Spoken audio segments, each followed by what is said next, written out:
ఈరోజు జమ్మూ కాశ్మీర్లో ఉగ్రవాదుల దాడికి దాదాపు 28 మంది మృతి చెందారు. ఒకరు హాస్పిటల్లో చనిపోయి 29 మంది ఈరోజు మృతి చెందారు.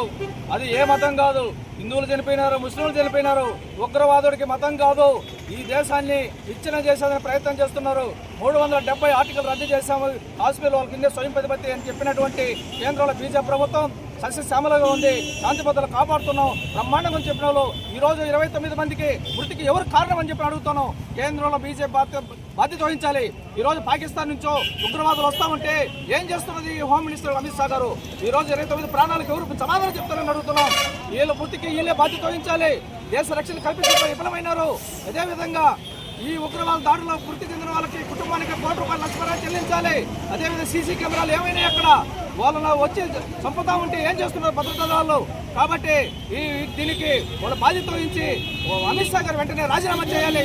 మత ఉన్మాదం, అది హిందూ మతోన్మాదమైనా, అదేవిధంగా ముస్లిం మతోన్మాదమైనా, క్రైస్తవ మతోన్మాదమైనా తీవ్రంగా ఖండిస్తూ ఉన్నాం. అయితే మతం అనేది వ్యక్తిగతం. ఇతర మతాలపైన దాడులు చేయడం, ఉగ్రవాదం చేయడాన్ని మేము తీవ్రంగా ఖండిస్తున్నాం. కాబట్టి వాళ్ళని వెంటనే అరెస్ట్ చేసి శిక్షించాలని చెప్పని సిఐటికి అన్నమయ్య జిల్లా రైల్వే కోడలో నిరసన తెలియజేస్తూ ఉన్నాం.